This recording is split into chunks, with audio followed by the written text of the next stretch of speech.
Hi, ఎలా ఉన్నారు? నేను మీ సిరి. ఈరోజు నేను గుత్తొంకాయ రొయ్యలు ఈ కాంబినేషన్ ఎప్పుడైనా వండి చూసారా? చాలా బాగుంటుందండి. మసాలా వేసి వండుకుంటే సూపర్ ఉంటుంది. ఎలా చేయాలో నేను మీకు నేర్పుతాను, రండి. ముందుగా ఒక ప్లేట్ తీసుకుందామండి. ఆ ప్లేట్లో మనం కొంచెం అల్లం వెల్లుల్లి పేస్ట్, కొంచెం సాల్ట్, కారం, కొంచెం ధనియాల పొడి, జీలకర్ర పొడి, గరం మసాలా వేసి కొంచెం వాటర్ పోసి పేస్ట్లా చేసుకుందాం. ఇది మన స్టఫింగ్ అనమాట గుత్తొంకాయకి. తీసి పక్కన పెట్టుకుందాం. ఇప్పుడు సాల్ట్ వాటర్ తీసుకున్నానండి. వంకాయలు తీసుకుని కాడ కట్ చేసి సకానికి ఇట్లా పెట్టుకున్నాను. ఇప్పుడు మనం దీన్ని ఇలాగ గుత్తొంకాయలాగా కట్ చేసుకోండి. పుచ్చులు ఉన్నాయేమో చూసారు కదా ఎంత లేతగా ఉన్నాయో వంకాయలు అయితే. చూడండి ఎంత లేతగా ఉన్నాయో. ఇప్పుడు వంకాయని తీసుకుని దీనిలోకి మనం పేస్ట్ చేసి పెట్టుకున్నాం కదండి, ఆ పేస్ట్ని రాసి పక్కన పెట్టుకోండి. అన్నిటికి ఇలా అప్లై చేసి పక్కన పెట్టుకోండి. ఆయిల్ హీట్ ఎక్కింది కదండి. ఇప్పుడు మనం గుత్తొంకాయలు నిండా వేసుకుందాం. మీరు ఎప్పుడు గుత్తొంకాయలు చేసినా ఒకటి గుర్తుంచుకోండి, గుత్తొంకాయల్ని చక్కగా మనం ఆయిల్లో వేపాక మీరు వండి చూడండి, చాలా బాగుంటుంది. మామూలుగా మీరు గుత్తొంకాయ అంటే స్టఫ్ చేసేసి కర్రీలో చేశారనుకోండి, ఎక్కడో ఒక చాట ఉడకదు, పచ్చిగా ఉంటుంది. మీరు ఒకసారి నేను చేసిన విధంగా చేసి చూసి కామెంట్ చేయండి మీకు ఎలా అనిపించిందో. రెండింటికి డిఫరెన్స్ చాలా ఉంటుందండి. మనం ఇలా డైరెక్ట్గా మసాలా పెట్టి వేసేసి అట్లా చేస్తే అంత అంటే కొంచెం ఎక్కడో పచ్చి ఉండిపోతుంది. మీకు ఇలాగ ఒక్కసారి ఆయిల్లో జస్ట్ ఎక్కువసేపు కూడా అక్కర్లే, మనం మరుగుతున్న ఆయిల్ వేసి ఒక 2 minutes వేపామనుకోండి, బాగా మగ్గుద్ది, ఉప్పు గారాలు పడతాయి, బాగుంటుంది. ఆ టేస్ట్ చాలా డిఫరెంట్గా ఉంటుంది. మీరు ఒకసారి ట్రై చేయండి, ఎట్లా వచ్చిందో నాకు చెప్పండి. మనం తీసుకునే లేత వంకాయలు కాబట్టి చాలా త్వరగా మగ్గిపోతాయండి. దీన్ని ఓకే డీప్ ఫ్రై చేయక్కర్లే. చూడండి, మనం తీసేద్దామే. చెప్పాను కదా ఎక్కువసేపు అక్కర్లేదు, జస్ట్ మసాలా పట్టి ఈ ముచ్చుకు దగ్గర కొంచెం పచ్చిగా ఉంటుందండి, అందుకని నేను కంపల్సరీ వేపుతాను. ఇలా వేపి ఒక్కసారి ట్రై చేయండి, మీరు చాలా బాగుంటుంది. ఇప్పుడు కడాయి పెట్టుకుని అందులో ఆయిల్ పోసుకుందామండి. నేను ప్రాన్స్ కూడా చిన్న చిన్నవి తీసుకున్నానండి, చాలా బాగున్నాయి. ఇవి ఎర్రగా వేసుకుందాం. దీనిలో కొంచెం పసుపు, కొంచెం సాల్ట్ వేసుకున్నాను. చూసారా, ప్రాన్ కూడా చక్కగా అయిపోయింది. మరీ ఎర్రగా వేపేయకండి, ఎందుకంటే కూరలో కొంచెం మనం మళ్ళీ ఉడుకుద్ది కదా ఇది, అందుకని నేను ఈ టైంలో తీసేస్తున్నా. చూసారుగా, ఈ టైంలో తీసేసానండి. ఇప్పుడు ఇందులో మనం కరివేపాకు, పచ్చిమిర్చి వేసి వేసుకుందాం. ఇప్పుడు ఇందులో సన్నగా కట్ చేసిన ఉల్లిపాయలు వేసుకుందామండి, ఆనియన్స్. ఎప్పుడు ఆనియన్స్ వేపినా మీరు కొంచెం సాల్ట్ అన్నది వేసుకోండి. దానివల్ల ఏంటంటే మనకి చక్కగా మగ్గుతాయి, ఉల్లిపాయలు బాగా మగ్గుతాయి. ప్లస్ మా బాబు లాంటి వాళ్ళకి కలిసిపోద్ది కూరలో.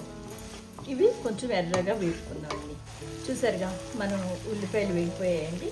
ఇప్పుడు ఇందులో మనం అల్లం వెల్లుల్లి పేస్ట్ వేద్దాం. అల్లం వెల్లుల్లి పేస్ట్ వేస్తున్నానండి. అల్లం వెల్లుల్లి పచ్చివాసన పోయే వరకు వేపుకోండి. అల్లం వెల్లుల్లి వేగిపోయిందంటే ఇప్పుడు ఇందులో మనం ప్రాన్ వేసేద్దాం. ఇప్పుడు ఇందులోనే మనం కొంచెం ఉప్పు, ఆల్రెడీ మనం ప్రాన్లో వేసాం, వంకాయలో వేసాం కాబట్టి సాల్ట్ చూసుకోండి. కారం, ధనియాల పొడి, జీలకర్ర పొడి, గరం మసాలా బాగా కలుపుకొని మూత పెట్టుకుని మగ్గనిద్దామండి.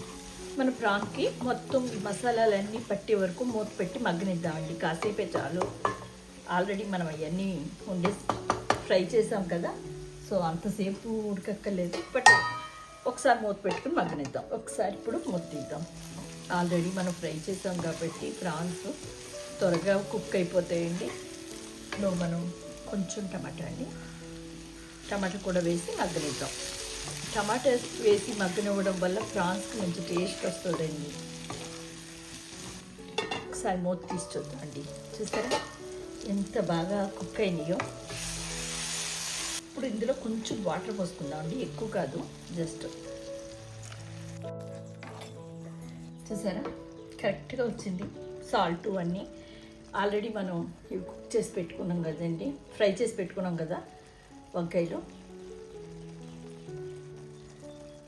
మీరు గుత్తొంకాయ మాత్రం ఒక్కసారి నేను చేసిన విధంగా చేసి చూడండి. మీ ఇంట్లో అందరూ మెచ్చుకోవడమే కాదు, అందరూ చాలా ఇష్టంగా తింటారు. వంకాయ తినని వాళ్ళు కూడా చక్కగా తింటారు, అంత బాగుంటుంది. మనం మూత పెట్టేద్దాం అండి, కలపొద్దు.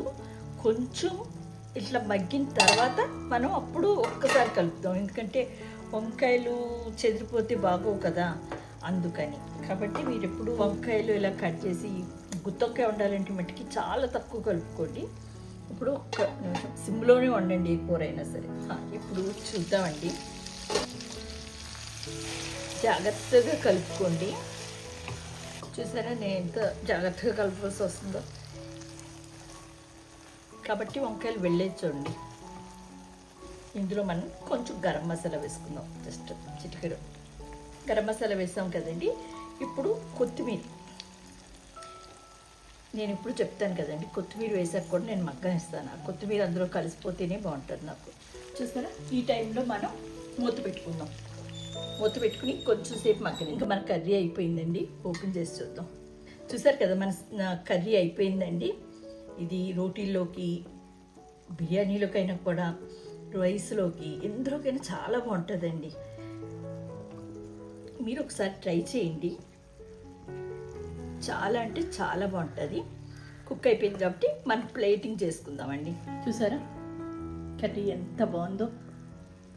చూసారు కదా మన గుత్తొంకాయ రొయ్యల కర్రీ అయిపోయిందండి. దీని టేస్ట్ అయితే నేను చెప్పడం కాదు, మీరు ఒకసారి వండుకుంటేనే తెలుస్తుంది దాని టేస్ట్ ఎంత బాగుంటుందో. చూసారు కదా మన గుత్తొంకాయ రొయ్యల కర్రీ అయిపోయిందండి. దీని టేస్ట్ అయితే చాలా అంటే చాలా బాగుంటుంది. ఒక్కసారి నేను చెప్పిన విధంగా చేసి చూడండి, సింపుల్, ఈజీగా అయిపోద్ది. టేస్ట్ అయితే చాలా బాగుంటుంది. మీకు ఇది రోటీల్లో కానీ, బిర్యానీలో కానీ, మీరు ఏం చేసుకున్నా ఇందులోకైనా బాగుంటుందండి, చాలా బాగుంటుంది. ఒకసారి ట్రై చేయండి. చూసారు కదా ఈరోజు స్పెషల్. అలానే మీకు నా వంట ఎలా అనిపిస్తుందో కామెంట్ చేయండి. నచ్చినా కామెంట్ చేయొచ్చు, నచ్చకపోయినా కామెంట్ చేయొచ్చు, సజెషన్స్ కూడా ఇవ్వచ్చు. నచ్చితే లైక్ చేయండి, షేర్ చేయండి, సబ్స్క్రైబ్ చేసుకోండి. Thank you, bye.